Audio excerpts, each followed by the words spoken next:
पंडित लाला राम कासी बनारस के पंडितों में से एक मशहूर घराना था। इतराफ़ हिंद से यात्रियों की बहुत बड़ी तादाद पंडित के घर में हर वक्त जमा रहती थी। अधेड़ उम्र पंडित लाला राम कासी के यहाँ पहली औलाद लड़की की सूरत में पैदा हुई। बच्ची क्या थी? हुस्न की देवी थी।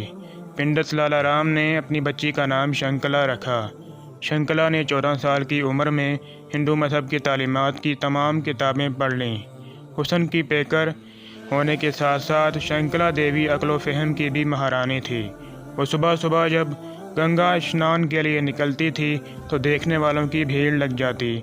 मजाल है शंकला देवी हया की वजह से आंख उठाकर भी किसी को देखती हो। इन्हीं दिनों बनारस में इब्राहिम नामी एक शख्स को सल्तनत मुगलिया की तरफ से नया कोतवाल बनाकर बनारस भेजा गया। ये शख्स इंतहा किस्म का एक अय्याश था। हर हफ्ते किसी न किसी खूबसूरत कमारी लड़की को अपने महल की जीनत बनाकर उसकी इज्जत ख़राब करता था। अहले बनारस उसके जुल्म व अय्याशी से तंग आ गए थे, लेकिन कोतवाल के सामने बोलना गोया खुद को मौत के कुएं में धकेलना था। बूढ़े कोतवाल के कारिंदे खोजी कुत्तों की तरह बनारस की गलियों में नौजवान कवारी लड़कियों को ताड़ने निकला करते थे। एक दिन एक कारिंदे ने आकर खबर दी कि सरकार आप बिला वजह परेशान हैं। अपने बनारस में एक हुस्न की देवी मौजूद है, उम्र में बालिगा हो चुकी है। सरकार अपने पंडित लाला जी की बेटी शंकला कमल के फूल की तरह है, आज तक उसे किसी ने छुआ नहीं। अपने कारिंदे की ज़बानी शंकला के हुस्न की तारीफ़ सुनकर बूढ़े कोतवाल की राल टपकने लगी। फ़ौरन अपने कारिंदों का भेजा, पंडित जी के हुक्म करें, 1 हफ्ते के अंदर अंदर अपनी बच्ची की डोली सजाकर हमारे महल में पहुंचा दे। अगर पंडित ने हुक्म अदूली की तो अंजाम अच्छा नहीं होगा। कारिंदों की ज़बान बूढ़े कोतवाल का पैगाम सुनकर पंडित के घर में गोया सफ़े मातम बिछ गई। जिस अकलौती बच्ची को बड़े नाज़ों से पाला था, आज उसी बच्ची को अपने हाथों सजाकर जिंदा नरक में डालना पड़ रहा है। बेखुदी के आलम में पंडित और उसकी बीवी का दिल चाहा कि भागकर गंगा में छलांग लगाएं और अपनी बच्ची की इज्जत लुटने देखने से पहले ही अपनी ज़िंदगी की चराह गुल कर दें।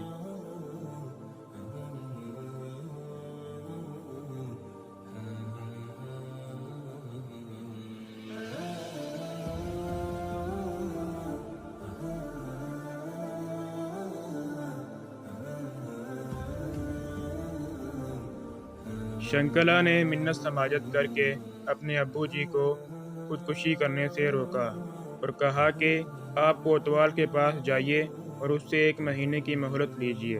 उनसे कहिए कि महाराज, हमारी बच्ची इकलौती है, हमारे भी दिल के अरमान हैं, उसकी डोली सजाने के लिए हमें मोहलत दीजिए। पंडित की ज़बानी खिलाफ तवक्का जवाब सुनकर बूढ़े कोतवाल की तो गोया मन की मुराद पूरी हो गई।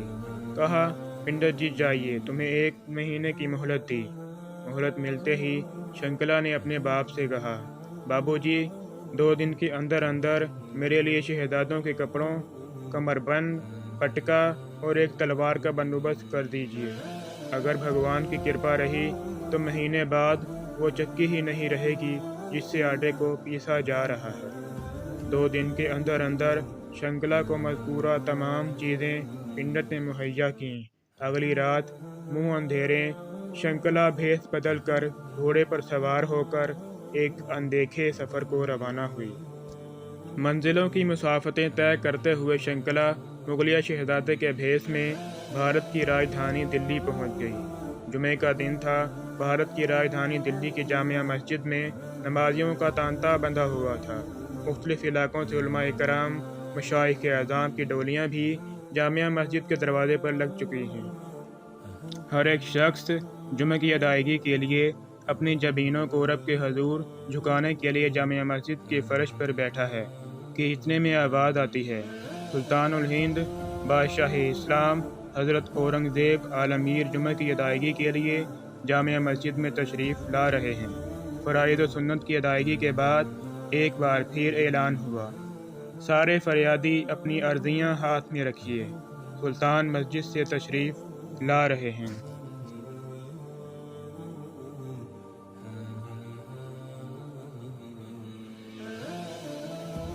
ایک ایک فریادی کی فریاد سنتے ہوئے سلطان جب آخری فریادی سے ملے تو وہ شہزادے کے بھیس میں شنکلا تھی۔ حقیقت شناس بادشاہ کو پہچاننے میں دیر نہ لگی کہ شہزادے کے روپ میں میرے سامنے ایک جوان خوبصورت لڑکی کھڑی ہے۔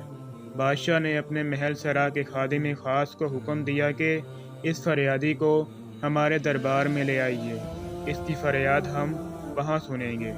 شنکلا جب سلطان کے دربار میں پہنچی تو بادشاہ نے حکم دیا کہ سارے درباری باہر چلے جائیں۔ جب پورا دربار خالی ہو چکا تو سلطان نے اپنی چادر دیتے ہوئے کہا، بیٹی، بچیوں کو زیب نہیں دیتا کہ وہ شہزادوں کا روپ اختیار کر لیں۔ کہیے کیا فریاد ہے آپ کی؟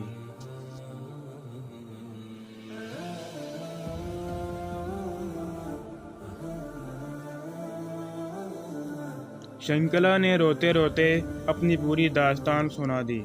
داستان سنتے ہوئے سلطان کے چہرے پر ایک رنگ آئے دوسرا جائے۔ مکمل غم بھری داستان سنانے کے بعد شنکلا نے کہا، دیالو مہاراج، میں برہمن ذات کی ہندو لڑکی ہوں۔ سلطان نے کہا، بیٹی جائیے اور ڈولی سجانے کی تیاری کیجیے۔ مایوس کن جواب سن کر شنکلا کے دل کا تو گویا آبگینہ ہی ٹوٹ گیا۔ بوجھل قدموں واپس ہوئی۔ مہلت میں صرف اب ایک دن رہ گیا ہے۔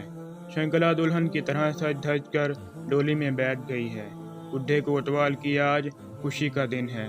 وہ اپنی مونچھوں کو تاؤ دے کر تخت پر بیٹھا خوشی سے پھولے نہیں سما رہا۔ آج اس کے حرم سرا میں شنکلا جیسی حسن کی دیوی داخل ہو رہی ہے۔ بڈھے نے اعلان کیا، جب تک میں فقیروں میں روپے پیسے نہ لٹاؤں تب تک شنکلا کی ڈولی حرم میں داخل نہ کی جائے۔ پورا اہل بنارس کوتوال کے ظلم سے تنگ ہے۔ کمزوری کی وجہ سے کوئی بھی بول نہیں پا رہا۔ فقیروں میں پیسے لٹائے جا رہے ہیں۔ اتنے میں ایک فقیر کی آواز آئی، مہاراج، ہم پر بھی کرپا ہو، ہمیں بھی کچھ دیجیے۔ بڈھے کوتوال نے ناگواری سے جواب دیا، جو روپے زمین پر لٹائے جا رہے ہیں وہیں سے اٹھائیے۔ فقیر نے التجانہ لہجے میں کہا، مہاراج، آج تو آپ کی من کی مراد پوری ہو رہی ہے، اس لیے ہم چاہتے ہیں کہ ہمیں آپ اپنے ہاتھ سے روپے دیں۔ روپے نکالنے کے لیے بڈھا کوتوال یوں ہی مڑا تو فقیر نے میلا کچیلا لباس پھینک دیا۔ اب جب بڈھے کوتوال کی نظر پڑی تو کیا دیکھتا ہے کہ سامنے سلطان اورنگزیب عالمگیر کھڑے ہیں۔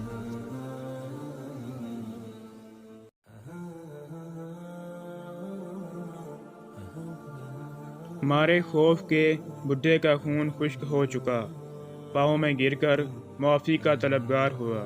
سلطان نے جلال بھرے لہجے میں کہا، تجھے اس لیے کوتوال مقرر کیا ہے کہ تو میری رعایا پر ظلم و ستم کرے، بچیوں کی عزتیں برباد کرے۔ اتنے میں سلطان کا فوجی دستہ بھی پہنچ چکا۔ سلطان نے حکم دیا کہ اس کے دونوں پاؤں میں زنجیریں باندھ کر ہاتھیوں کے ساتھ باندھ دیے جائیں اور ہاتھیوں کو مخالف سمت میں دوڑایا جائے۔ کوتوال کے ٹکڑے ہو گئے۔ یوں بوڑھے کوتوال کو عبرت ناک سزا دے کر سلطان نے انصاف کا حق ادا کر دیا۔